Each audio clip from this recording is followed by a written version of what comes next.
మానవులుగా మనం పొందిన మేలు గురించి మీకు తెలియచేయడం జరుగుతోంది. నిన్నటి దినం ఆయన యొక్క శిలువ మరణాన్ని జ్ఞాపకం చేసుకుంటూ గుడ్ ఫ్రైడేగా మహాశుక్రవారంగా మరి ప్రపంచం మరి అవలంబించింది. లేకపోతే ఆలోచన చేయండి, ఒక మంచి తండ్రి తన పడే కష్టార్జితం ద్వారా తన ఇంటి వారికి మేలు చేయడానికి తండ్రి కష్టపడతాడు. ఆ ఇంట్లో మరి భార్య బిడ్డలు ఒకవేళ ఒక నలుగురు ఐదుగురు ఒక సంఖ్యకి పరిమితమై ఉంటుంది. అలాగే ఒక టీచర్ కష్టపడి పాఠం చెప్పడం ద్వారా తన క్లాస్లో ఉన్న స్టూడెంట్స్ వారి యొక్క సంఖ్యను బట్టి 40 మందో 50 మందో లేదా 100 మందో మేలు పొందుతారు. అలాగే ఒక ఎమ్మెల్యే గారు ఆయన చేసే నిర్ణయాల ద్వారా ఒక నియోజకవర్గం మేలు పొందొచ్చు. అలాగే ఒక ముఖ్యమంత్రి చేసే నిర్ణయాల ద్వారా ఒక రాష్ట్ర ప్రజలు మరి మేలు పొందే అవకాశం ఉంటుంది. అదే సమయంలో ప్రధానమంత్రి చేసే నిర్ణయం ద్వారా ఆయన చేసే కార్యాల ద్వారా దేశం మరి లో ఉన్నటువంటి వారు మేలు పొందే అవకాశం ఉంది. ఈ విధంగా ఆ మనిషి యొక్క అధికారాన్ని బట్టి అతను చేసిన కార్యాల ద్వారా ఆ మేలు పొందే వారి సంఖ్య ఆధారపడి ఉంటుంది. అయితే మరి దేవుడే గనక మేలు చేస్తే ఎవరి గురించి చేస్తాడు దేవుడు? ఆయన ఒక ప్రాంతం గురించా లేదా ఒక కులం గురించా ఒక మతం గురించా అంటే కాదు. కారణం ఏంటంటే కొలసీలు రాసిన పత్రిక 1:15 దేవుడు అనగా యేసుక్రీస్తు ప్రభువు వారు సర్వ సృష్టికి ఆది సంభూతుడై ఉన్నాడని రాయబడింది. అలాగే యోహాను సువార్త 1:3 కలిగినదేది ఆయన లేకుండా కలగలేదు, సమస్తమును ఆయన మూలముగాను ఆయన ద్వారాను కలిగిన రాయబడింది. కాబట్టి ఈ రోజు నీ మాటలు వెంటనే ప్రియమైన సహోదరులరా, 139వ కీర్తన 13వ భక్తుడే ఉన్నాడు, నా తల్లి గర్భం మందు నన్ను రూపించిన వాడు నీవే, నన్ను నిర్మించినటువంటి వాడు నీవే అన్నాడు. కాబట్టి దీని అర్థం ఏంటంటే మరి దేవుడు చేసే ప్రతి కార్యం కూడా ప్రపంచంలో ఉన్న ఈ విశ్వంలో ఉన్న వారందరికీ కూడా మేలు చేయడానికి ఆయన ఈ కార్యాలన్నీ చేస్తున్నాడు. ఇవి మీకు అర్థమవడానికి ఉదాహరణకి ఆయన చేత సృష్టించబడిన గాలి ఎవరిది? ఆలోచన చేయండి, గాలి ఎవరిది? ఏదైనా ఒక మతానికి సంబంధించిందా, ఒక కులానికా, ఒక దేశానికంటే కాదు. ప్రపంచంలో ఉన్న దేశస్తులు అందరూ కూడా ఈ గాలిని మనం అనుభవిస్తున్నాం. ఎందుకంటే ఈ గాలి దేవుని చేత మనకి ఇవ్వబడింది. ఆయన అనుగ్రహించిన సూర్యుడు సూర్యరశ్మి ఎవరికి? అందరికీ. ఆయన ఇస్తున్న వెలుగు, ఆయన ఇస్తున్న నీరు, ఆయన ఇస్తున్న వర్షం, లేకపోతే ప్రభునందు ప్రియమైన సహోదరు ఆయన ఇచ్చిన భూమిని ఆకాశంను సముద్రంను అందరి సమస్తమును సృజించిన జీవము గల దేవుడు. కాబట్టి ఆయన చేసిన కార్యాలన్నీ కూడా ఏదో కేవలం ఒక కులానికి, ఒక మతానికి, ఒక వర్గానికి కాదు, మరి ప్రపంచంలో మరి వారందరికీ కూడా వర్తించేటట్లుగా ఆయన ఈ కార్యం చేస్తున్నాడు. కాబట్టి ఏ దేవుడైతే మరి ప్రపంచంలో మనుషులందరికీ అవసరమైన గాలిని, నీరుని, అలాగే వెలుతురిని కలుగు చేశాడో అదే దేవుడు మానవులందరి కొరకు కలువరి శిలువలో తన రక్తాన్ని చిందించాడు. యేసు ప్రభు వారి శిలువ మరణం ఒక కులానికి, ఒక భాష మాట్లాడే వారికి, ఒక ప్రాంతానికి సంబంధించింది కాదు. ఆయన శిలువ మరణం ద్వారా ప్రపంచంలో వారందరూ కూడా మేలు పొందాలని ఈ కార్యాన్ని చేశారు. కాబట్టి ఆయన శిలువ మరణం ద్వారా మనకి కలిగే మేలు ఏంటో మనం తెలుసుకోవలసినటువంటి వారమైనా. కొలసీలు రాసిన పత్రిక 1:19 ఆయన శిలువ రక్తం చేత సమస్తమును భూలోకమందున్న వైనను అని రాయబడింది. కాబట్టి ఈ రోజు నీ మాట్లాడుతున్న ప్రియమైన సహోదరులరా, మనందరం కూడా ఈ భూమి మీద జీవిస్తున్నాం. ఆకాశం అనే గొడుగు కింద ఈ భూమి అనే ఈ మరి ఆ యొక్క గ్రహం మీద మనందరం జీవిస్తా ఉన్నాం. కాబట్టి ఆయన చేసిన ఈ యొక్క త్యాగము, శిలువ రక్తము మరి భూలోకంలోని వారు అందరికి కూడా వర్తిస్తుంది. అందుకొరకే భక్తుడైన యోహాను ఇలా రాశాడు 2:2 యోహాను రాసిన మొదటి పత్రిక 2:2 ఆయనే సర్వలోక పాపములకు ప్రాయశ్చిత్తమై ఉన్నాడు. కాబట్టి యేసుక్రీస్తు ప్రభు వారి శిలువ మరణం శక్తి లేక, సామర్థ్యం లేక, తప్పించుకోలేక ఆయన జరిగింది కాదు. లేకపోతే ఏదో ఆ దినాల్లో ఉన్న యొక్క రోమా ప్రభుత్వం ఆయన బలవంతంగా సిలువ వేయడం అని కాదు. కానీ దాని వెనుకున్న కారణం ఏంటంటే ఆయన సిలువ రక్తం ద్వారా మనందరం కూడా మేలు పొందాలనే ఉద్దేశంతోనే ఆయన సిలువ మీద మరణించారు. సాధారణంగా ఎవరైనా మరణిస్తే ఆ యొక్క మరణించిన రోజుని చెడ్డగా మనం అనుకుంటాం, మరి ఈ రోజు లేకుండా ఉండే బాగుండు అనుకుంటాం. కానీ యేసుక్రీస్తు ప్రభు వారి మరణం మరి ప్రపంచానికి ఒక గుడ్ అనగా ఒక మంచిని తీసుకొచ్చిన గుడ్ ఫ్రైడే. కారణం ఏంటంటే ఆయన సిలువ మీద మరణించడం ద్వారా మనకి ఉన్నతమైన మేలు, ప్రభుత్వాలు చేయలేనివి, మన యొక్క తల్లిదండ్రులు ఇవ్వలేనివి, లేదా మనకున్న ఆస్తిపాస్తులు ఇవ్వలేని మేళ్ళు ఆయన సిలువ మరణం ద్వారా మనకి కలిగించారు.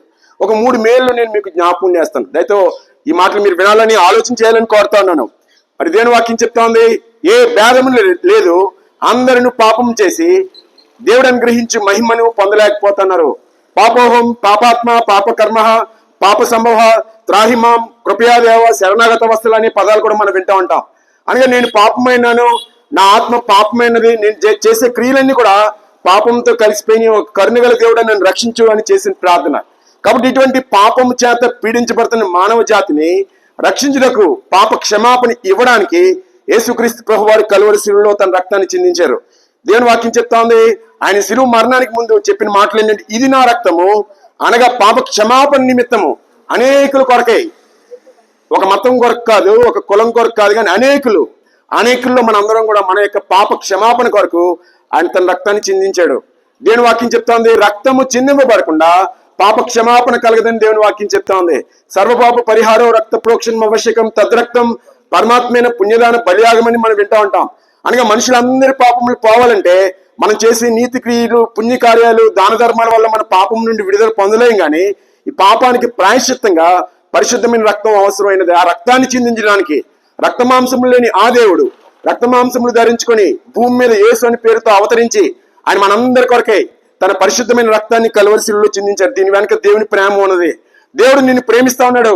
నీవు పాపం వల్ల నశించిపోవడం ఇష్టం లేక నిన్ను పాపం నుండి తప్పించడానికి ఆయన కలువరి శిలువలో తన రక్తాన్ని చిందించారు. కాబట్టి ఈ మాటలు వెంటనే ప్రియమైన సహోదరులారా ఆలోచించేయండి. శిలువ రక్తం ద్వారా మనందరికీ పాప క్షమాపణ అనే గొప్ప మేలు మరి ప్రపంచంలో ప్రజలందరికీ కలిగింది. రెండవదిగా పరిశుద్ధమైన జీవితం.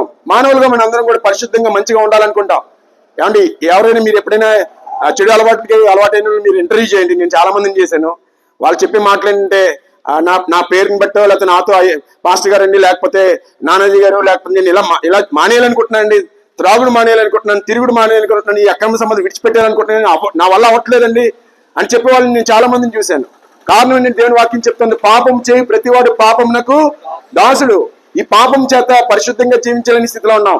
పాపం బట్టి పాపపు ఆలోచనలు, పాపపు తలంపులు, పాపపు క్రియలు, పాపపు నడక, పాపపు జీవితం, దీని ద్వారా నిత్య నరకానికి వెళ్లే స్థితిలో ఉన్నాం. కాబట్టి ఇటువంటి స్థితిలో ఉన్న మానవ జాతికి పరిశుద్ధంగా జీవించే శక్తిని యేసుక్రీస్తు ప్రభువారి శిలువ మరణం అనుగ్రహిస్తా ఉంది.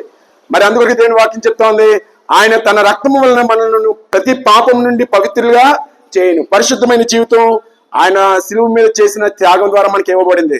నా ఆత్మను మీ నుంచి నా కట్టలు, నా విధులు గైకొని వారిగా చేస్తాను, అనగా మిమ్మల్ని నేను పరిశుద్ధులుగా ఉండేటట్టుగా చేస్తాను. మనందరం మనం పరిశుద్ధులుగా ఉండలేం, కానీ పరిశుద్ధుని దేవుడు మనల్ని పరిశుద్ధ మార్గంలో మనల్ని నడిపిస్తాడు.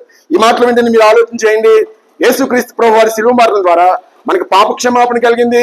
రెండవదిగా పరిశుద్ధమైన జీవితం జీవించే గొప్ప భాగ్యము శిలువ మరణం ద్వారా మానవ జాతికి ఇవ్వబడింది. మూడవదిగా మనందరం ఏ భక్తి చేసినా, ఏ ధర్మాన్ని అవలంబించినా మనందరి యొక్క ముఖ్యమైన ఉద్దేశం ఏంటంటే ముక్తిని పొందాలి, స్వర్గం చేరాలి, పరలోకానికి వెళ్ళాలని అన్ని విధానాల్లో మనం చేస్తూ ఉంటాం. కానీ దేవుని వాక్యం చెప్తుంది యోహాను సువార్త 14వ అధ్యాయంలో, నా యందు విశ్వాసం ఉంచుడి, నేను మీకు స్థలం సిద్ధపరచి వెళుచున్నాను, నేను వెళ్ళి మీకు స్థలం సిద్ధపరిచిన నేను ఉండే స్థలంలో మీరు ఉండేలాగా మరలా వచ్చి నేను మిమ్మల్ని తీసుకుని వెళ్తాను. దేవుడు లోకం ఎంతో ప్రేమించను, కాగా ఆయన తన అద్వితీయ కుమారునిగా పుట్టిన వాని యందు విశ్వాసం ఉంచి ప్రతి వాడును నశింపగా, అనగా నరకానికి పోకుండా నిత్య జీవము అనగా పరలోకానికి వెళ్ళినట్లు ఆయన శిలువ మీద మనకు అనుగ్రహించబడ్డారు. ఆయన శిలువ మీద చేసిన ప్రాణ త్యాగం ద్వారా మనందరికీ కూడా పాపక్షమాపణ కలుగుతోంది, పరిశుద్ధంగా జీవించే అవకాశం దొరుకుతోంది. మూడవదిగా పరలోక భాగ్యం దొరుకుతోంది. దయతో ఆలోచన చేయండి. మరి పరలోకం కొరకై, నిత్య జీవం కొరకై, స్వర్గం కొరకై అనేక రకాలైన ప్రయత్నాలు చేస్తూ ఉంటాం. మరి మానవ ప్రయత్నాల వల్ల జరగనిది దేవుడు చేసిన కార్యం ద్వారా జరుగుతోంది. ఆయన శిలువ మీద మరణించింది మరి ఏదో ఒక కులం కొరకు, ఒక మతం కొరకు, ఒక జాతి కొరకు కాదు, కానీ ప్రపంచంలో ఉన్న ప్రజలందరి కొరకు ఆయన తన ప్రాణాన్ని సమర్పించడం జరిగింది.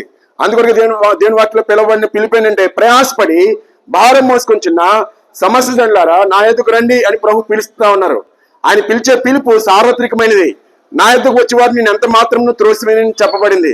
యోహాను సువార్త 8వ అధ్యాయం 12వ వచనంలో, మరి నా యందు విశ్వాసం ఉంచేవాడు మరణము నుండి అనగా నరకములో నుండి, నరకపు మార్గంలో నుండి జీవంలోనికి అలాగే నిత్య జీవంలోనికి మరి వెళ్తాడని దేవుని వాక్యం చెప్తా ఉంది. అందుకొరకు ప్రభు ఇస్తున్న పిలుపుని మీరు గ్రహించండి. ఆయన అందరినీ పిలుస్తున్నారు. దేవుడు లోకంని ఎంతో ప్రేమించడం రాయబడింది. ఆ ప్రేమింపబడిన లోకంలో నీవు నేను కూడా ఉన్నాం. మనం మరి ఎంత దేవునికి దూరస్తులుగా ఉన్నప్పటికీ, ఎప్పటివరకు ఆయన్ని ద్వేషించేవారుగా, దూషించేవారుగా ఉన్నప్పటికీ కూడా దేవుడు తన ప్రేమను మన పట్ల వ్యక్తం చేస్తా ఉన్నాడు. మన కొరకై తన యొక్క రక్తాన్ని కలువరి శిలువలో చిందించారు. ఆయన రక్తం ద్వారా మనకి పాప క్షమాపణ, పరిశుద్ధమైన జీవితం, పరలోక భాగ్యం కలిగినాయి. కాబట్టి ఈ విషయం గురించి ఆలోచన చేయండి. మరి పెద్దలు చెప్పారు ఒక మాట, మరి తింటే రుచి తెలుస్తుంది, దిగితే లోతు తెలుస్తుంది, మోస్తే బరువు తెలుస్తుంది. అలాగే వినడం ద్వారా, చదవడం ద్వారా ప్రభు గురించి తెలుసుకోగలం. మీకు ఇవ్వండి పుస్తకాలు, ప్రేమతో చదవండి, సత్యాన్ని తెలుసుకోండి. దేవుని వాక్యంలో రాయబడిన మాటల ప్రకారం సమస్తమును పరిశీలించి మేలైనది చేపట్టండి, పురాతన మార్గంలో నిలిచి చూడండి, మేలు కలిగి మార్గం ఏదో అడిగి దాంట్లో నడుచుకోండి. మానవులుగా దేవుడు మనకి మంచి జ్ఞానాన్ని ఇచ్చారు. ఈ జ్ఞానం ద్వారా నిత్య జీవానికి వెళ్లే మార్గాన్ని తెలుసుకోవాలని కోరుతున్నాం. దాని కొరకు సహాయం చేయడానికి దేవుడు ఈ లోకంలో అనేక సంఘాలు స్థాపించారు, చర్చెస్. మరి ఈ యొక్క ప్రాంతాన్ని కూడా చర్చ్ స్క్వేర్ అంటాం. మరి మీకు అనుకూలంగా మీకు దగ్గరగా ఉన్న మందిరానికి మీరు వెళ్ళొచ్చు. ఈ సువార్త జే రామారుపేట నొనగుప్పల వారి వీధిలో ఉన్న హౌస్ ఆఫ్ జీసస్ యేసు మందిరం తరపున మీకు ఇక్కడ ప్రకటన చేస్తున్నాం. ఒకవేళ మీరు ఏ మందిరానికి వెళ్ళిన వారైతే మరింత సమాచారం కొరకు చర్చికి రావాల్సిందిగా కూడా ప్రభు పేట కోరుతున్నాం. యేసు ప్రభు నందు విశ్వాసం ఉంచడం అంటే మత మార్పిడి కాదు. మరి యేసు ప్రభు వారు మతస్థాపకుడు కాదు. యేసు క్రీస్తు ప్రభు వారు మానవ రక్షకుడు. మానవులందరినీ ప్రేమించి వారి కొరకు ప్రాణం పెట్టి వారిని పాపం నుండి విడిపించి పరిశుద్ధులుగా చేసి పరలోకానికి చేర్చే దేవుడు. అందుకొరకు ప్రభు చెప్పిన మాటలు యోహాను సువార్త 14:6 యేసు చెప్పెను, నేనే మార్గమును సత్యమును జీవమును అయి ఉన్నానని ప్రభు చెప్పారు. ఇదిగో నేను లోకమునకు వెలుగునే ఉన్నాను అని ప్రభు చెప్పారు. కాబట్టి ఈ మాటలు వెంటనే మీరు ఆలోచన చేయండి, అధ్యయనం చేయండి, దేవుడు అనుగ్రహించే నిత్య జీవాన్ని పొందుకోవాలని కోరుతున్నాం. దేవుడు మిమ్మల్ని మీ కుటుంబాలను నిండుగా మెండుగా దీవించి ఆశీర్వదించింది గాక.